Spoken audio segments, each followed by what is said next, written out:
Hello, Daddy folks, and welcome to the NASCAR Duralast Cup Series. Well, it is that time of the year again for the Lonestar 500, the patriotic race of the season. And check out the new track we have. So, basically what we did, we took the Charlotte All-Star Race configuration, we modified it with some new techniques, and I think we might have a proper 1.5 mile D oval shape. So, this is going to be really cool, guys. If you don't know what the Duralast Cup Series is, unscripted diecast racing. We put the car on the track, we push it wherever it goes, fellas. That's where the car finishes. So, let's say the 33 car, which is the pole sitter Austin Cindric, goes there. For a pass to happen on the NASCAR or Duralast Cup Series, the nose of this car has to get to the back end of that car. So if Keselowski finishes here, that would be a completed pass. That's all there is to it. If the car comes off the racetrack for any reason, that is a DNF. I know the track's a little bit more of a patchwork, but hey, we're trying something new with a different configuration. I will say, though, this corner, the cars are going to kind of jump a little bit, and this corner, they're going to jump a little bit. That's the way the track works. Let's see. Hopefully, we don't have a lot of DNFs. And without further ado, let's kick off the third annual Lone Star 500. Team Penske sweeps the top 3 spots. And Cindric will be, well, out front. Experimental racetrack here. This is probably something we would learn before we go to Atlanta later in the season. But I wanted to try this for the Lone Star 500 and see if this new technique would work. Here's Brad Keselowski, the Keystone Light Ford. Ooh, well, not a good run for the blue number 2. Here's number 22 of Joey Logano. And Logano, oh no, does he come off the racetrack there a little bit? That is considered a DNF by rule. Oh, that sucks. Alright, so, well, 2 of the Penske 3, well, is out. And Austin Cindric, second run of the 33 cars out front. But a new debut for Kurt Busch. Now, Bubba Wallace and John Hunter Nemechek have driven the 45 here in Season 4. If you don't know, the one car closed for Chip Ganassi Racing, and Kurt Busch is now in the 45. So let's see what the TRD Toyota Camry can do. And another DNF. Let's see what the 99 of Daniel Suarez can do. Another DNF. Well, already 4 of the first 5 cars to go have DNF'd. Here's Alex Bowman.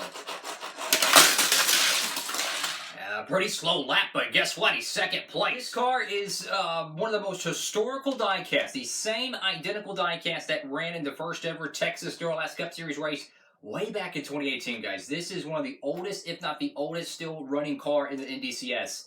Obviously, you know, Toyota has not updated their diecast molds for the Gen 6 late years. This car won last year at Texas Motor Speedway, the Lone Star 500, so this is a historical piece. It won it last year. Why wouldn't you run it again? Let's see what Kyle can do.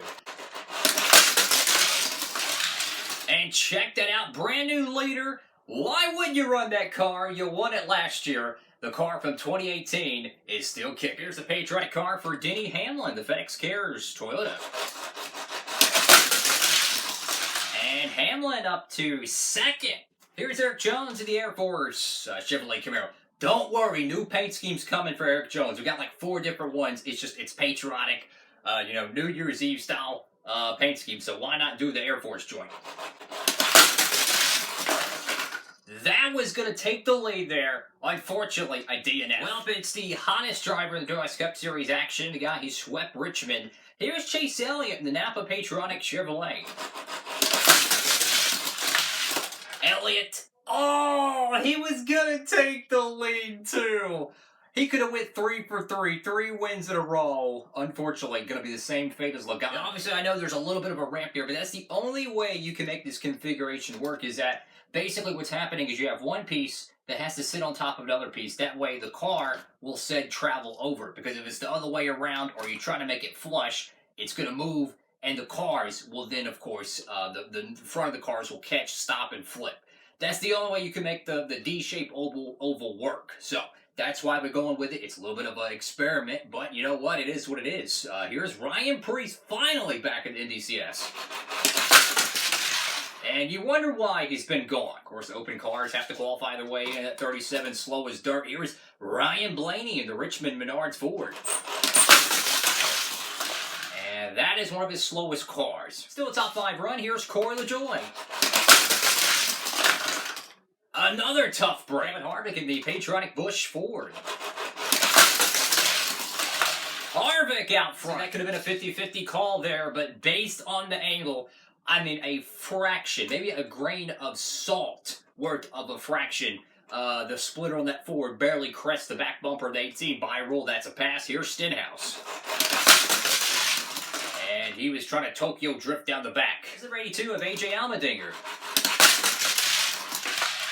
And somehow he's out front. Here is Matt Benedetto in the familiar Wood Brothers Ford. And a tough break there for the 21. Number 77 of Justin Haley.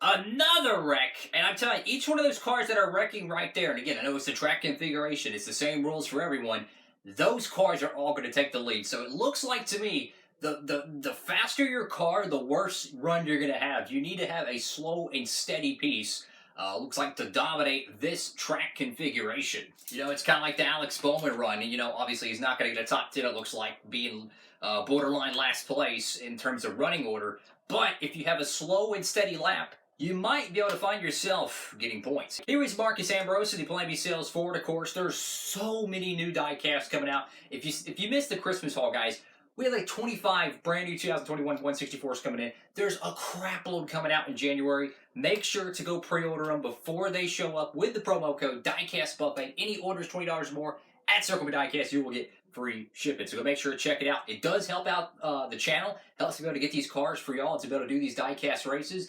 Anyways, let's see what Marcus Ambrose Mike can do. And I'll be dog, second place. Here is Austin Dillon. Also, he's got a new car coming, so this might be the last run we ever do in this very slow 3-car. You know, I said it was really slow, and he passed last year's winner. Alrighty, fellas, halfway to go here at the Lonestar 500. The next Duralast Cup Series broadcast is going to be at Dover. Yes, the rescheduled Dover race is coming up. I don't have an exact date for that. If you would like to sponsor that Dover race, fellas, make sure to email me at diecastbuffetyt@gmail.com or DM me on Instagram at diecastbuffet if you would like to sponsor the event. It does cost, but we've had so many sponsors throughout the season. Obviously, they love sponsoring the Duralast Cup Series stuff. It's a great way to get your brand, your YouTube channel out there. So make sure to message me or email me. Anyways, here is a Ryan Newman in the Oscar Mayer Hot Dogs Patriotic Ford. Believe it or not, Ryan Newman would have taken the lead there, but unfortunately, by rule, I try to make these consistent as possible, that is a DNF. And Ryan Newman won last year with this configuration at the All-Star race. Heartbreaker for the number 6. It's a super old car in the Duralast Cup Series. It is a Ford Fusion, yes! Oh my goodness, the Eric Almirola patriotic car from 2018. I try to make sure all the cars are up to date, but by rule, any patriotic car or throwback is available, you know, within reason. Of course, you know, this one has ran in Duralast Cup Series competition before, but let's see what Eric Almirola can do. And how about that? A second place run. I thought the Ford Fusions were dead. No one told Almirola. Eric Almirola kind of, I mean, AJ Allmendinger's out front, but Almirola, an open car, shocking the world. Here is Ross Chastain with a change of colors, so to speak. That Clover car ain't worth the lick, so let's try to make delivery Chevy. And Ross Chastain again would have taken the lead there, but another DNF. Again, it looks like you need a car that's stable, steady, and creeps up to the lead. Doesn't just blast by him, so that's what I'm saying. This is actually a pretty good configuration. I really think this is making the 1.5 mile races so much more interesting. Look, this is an old paint scheme. This was ran as far back as Season 2. This is an old gen Chevrolet Camaro, the Plan B Sales 39 car for Buffet Racing South. Harrison Burton going to give this one a ride. Let's see what this cat can do.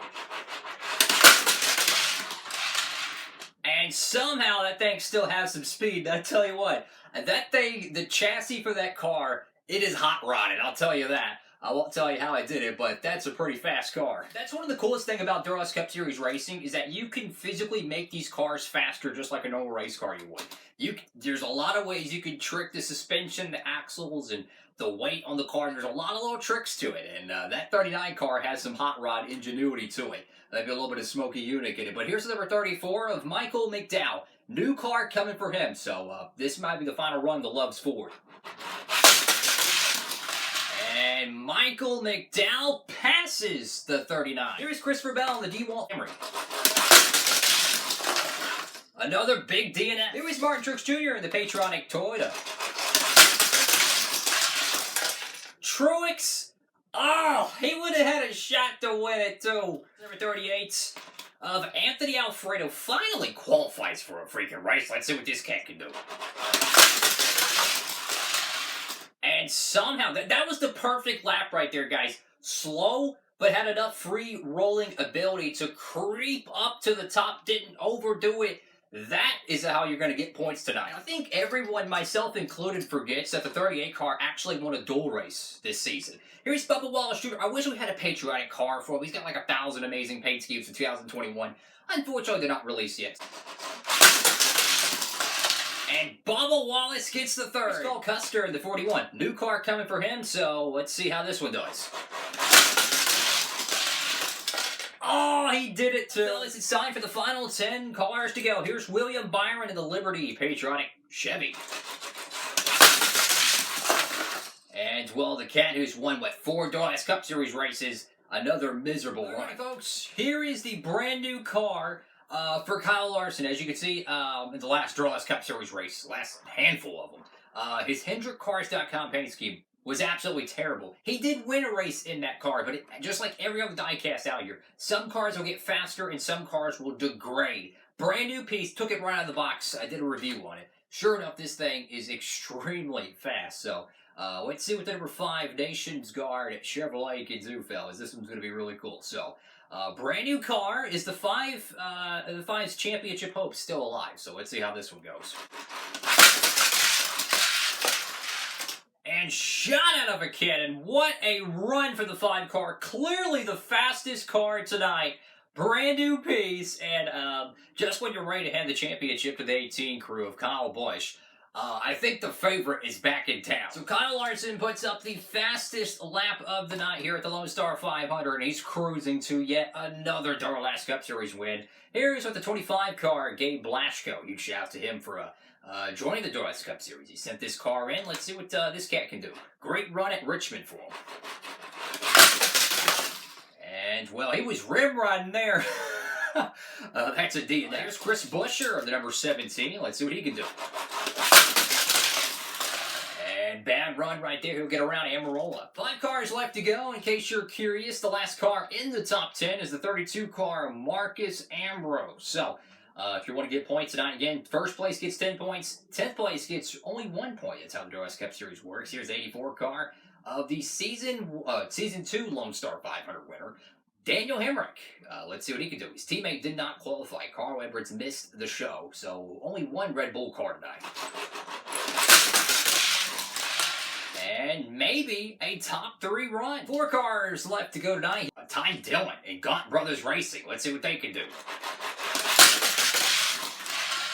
And they might just walk away with a top 3. No, top 4. The next car is from Little Wrangler 3, LW3. You've seen his YouTube videos. Awesome, awesome cat. Here's his patriotic car that he specially built for this race. Beautiful diecast, I might add. Let's see how this piece performs. And really good run. He will take 3rd from him. So through all the chaos, the 82 car appears to be in the best spot possibly for the whole racetrack, because the way the track pieces work, most of the cars are DNF'd right behind him or right in front of him. Here's the 27 car of Garrett Smithley. Let's see what this cat can do. Really slow. He'll get around McDowell. Final car to go tonight. Cody Ware did not make the show. He didn't even try, even though he's locked in. He did not show up to the event. Here is J.J. Yaley, the 54 car. It's a Rick Ware racing piece, but don't let that fool you. This car has borderline won Duralast Cup Series races. Here's a loadout. You got Larson over there, smoked the whole show thus far. Does the 54 have anything for him? Let's see. And the 54 will take 4th place away from Daniel Hemrick, but none other than Kyle Larson. Brand new car, smokes the show. Larson wins the Lone Star 500. What a finish to the Lone Star 500. It looked like AJ Allmendinger was going to get it done, but unfortunately for him, Mr. 5 Car found a brand new diecast, and I tell you what, the Nation Guard car, it was fast in practice, and sure enough, it is once again the fastest car in Duralast Cup Series racing belongs to the 5 Car, besides the A-Shock Energy Chevrolet Camaro. The rumor has it Elliott's going to be running that car probably for the most of the rest of the season. So, right now, it looks like Kyle Busch, Kyle Larson, and of course Chase Elliott will have the fastest 3 cars in Duralast Cup Series racing, and that's going to make the championship so interesting. So, a few shout-outs here, guys. Of course, LW3 with a 3rd place finish right there in the number 88 car. Brand new piece. Bubba Wallace with a top 10. Chase Briscoe, top 10. Ty Dillon out of the woodwork, coming back with the Gott brothers, top 10 run. So, of course, the next race, guys, is going to be at Dover. You know, that one got postponed. I believe it was due to hurricane weather and stuff, because, you know, got to plan the races, got to film them and all that stuff. So, anyways, that's going to be the next race. I'll have a date for that race coming up soon, so make sure to stay tuned. More likely than not, it'll be sometime in January, maybe. We'll just have to see how things pan out, but I'll let y'all know when that race is coming up. It's going to be the Dover 400. If you want to sponsor that, you know what to do. Make sure to email me at DiecastBuffetYT, or check me on Instagram at DiecastBuffet and DM me. It does cost, though. Anyways, Kyle Larson freaking wins. How many Duralast Cup Series races has this cat won, guys? I mean, this dude is really making a charge for the championship. Kyle Busch doesn't even get a single point tonight, and he drove the same car that he won the Lone Star 500. Granted, it was more of a different configuration of track last season. Let's check this out. So, back in Season 2, he won the Richmond Throwback. He won Atlanta in Season 2, so that's 2 wins right there. Of course, Season 3 with the suspension and whatnot really didn't do anything. And then in Season 4, he goes out there and he wins at Bristol. And now he gets his 4th win of his Duralast Cup Series career at Texas. And I tell you what, Kyle Larson's really heating up there. You think about the drivers that have won the most in the Duralast Cup Series, William Byron and Clint Bowyer. He is up there in the echelon, the top echelon of the Duralast Cup Series history in terms of overall wins. And with Bowyer being retired and William Byron struggling, Kyle Larson could be considered the best NDCS driver in NDCS history. So I want to say thank y'all so much for watching the video. If you can, please, fellas, make sure to give it a huge thumbs up. I'd greatly appreciate it. And, well, how did your driver do in this race? Because let me tell you, it was a barn burner.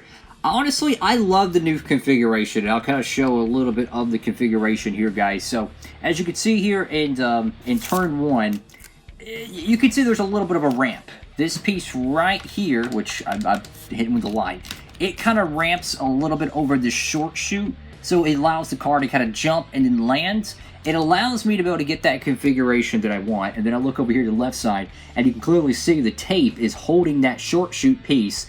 The cars kind of skip over that, and if they don't land right on this piece that I'm kind of poking, then that's what caused most of the DNFs. My point is that it is so much better than the All-Star configuration we had last year, because obviously the cars were being pushed on the front straightaway, and that's not the way to do it with this configuration, because it pushes the cars straight into the wall and they crash. But pushing the cars in the back straightaway with the new front straightaway configuration for the 1.5 mile D-shaped ovals, I think we should run this at Atlanta. I think this is a good configuration. It challenges the cars because it's not only how fast, of the diecast to win it, you have to be able to handle as well. And as you can see, half the field could not hold on to it coming off Turn 4, and that definitely spiced things up.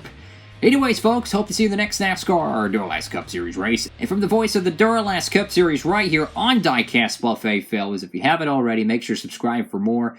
I'm Garrett Hodge. Have a blessed night, everybody.